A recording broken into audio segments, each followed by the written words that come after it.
వివేక హత్య case approver Dastagiri petition పై విచారణకు Telangana high court అనుమతించింది. వివేక హత్య కేసులో ఎంపీ అవినాష్ రెడ్డి బెయిల్ ను రద్దు చేయాలంటూ ఆయన పిటిషన్ దాఖలు చేశారు. దస్తగిరి తరపున జడ శ్రవణ్ కుమార్ వాదనలు విన్న హైకోర్టు కౌంటర్ దాఖలు చేయాల్సిందిగా సీబీఐకి ఆదేశాలు ఇచ్చింది. అలాగే అవినాష్ రెడ్డికి నోటీసులు జారీ చేయాలని తెలిపింది. తదుపరి విచారణను ఈ నెల 28కి వాయిదా వేసింది తెలంగాణ హైకోర్టు.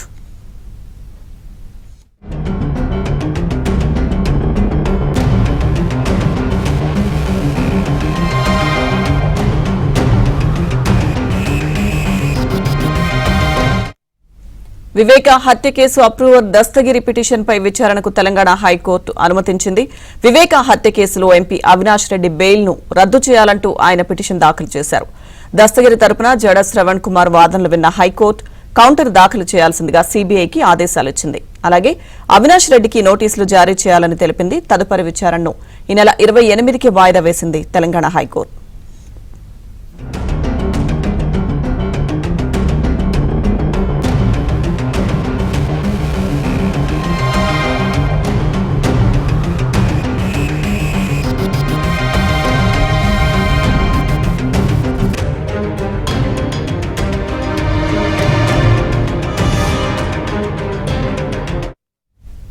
వివేక హత్య కేసు అప్రూవర్ దస్తగిరి పిటిషన్ పై విచారణకు తెలంగాణ హైకోర్టు అనుమతించింది. ఇదే అంశానికి సంబంధించిన బ్రేకింగ్ న్యూస్ మనం చూస్తున్నాం. వివేక హత్య కేసులో ఎంపీ అవినాష్ రెడ్డి బెయిల్ ను రద్దు చేయాలంటూ ఆయన పిటిషన్ దాఖలు చేశారు. ఇక దస్తగిరి తరపున జడ శ్రవణ్ కుమార్ వాదనలు విన్న హైకోర్టు కౌంటర్ దాఖలు చేయాల్సిందిగా సీబీఐకి ఆదేశాలిచ్చింది. అలాగే అవినాష్ రెడ్డికి నోటీసులు జారీ చేయాలని తెలిపింది. తదుపరి విచారణను ఈ నెల 28వ తేదీకి వాయిదా వేసింది తెలంగాణ హైకోర్టు.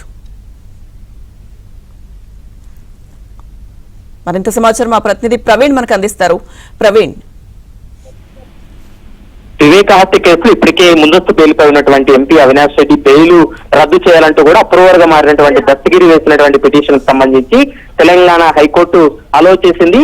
దస్తగిరి వేసినటువంటి పిటిషన్ ను విచారణకు స్వీకరించింది.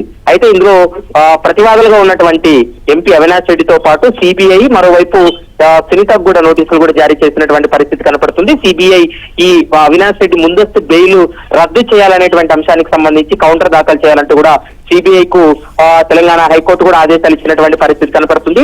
తదుపరి విచారణ ఈ నెల 28కి వాయిదా వేయడం జరిగింది.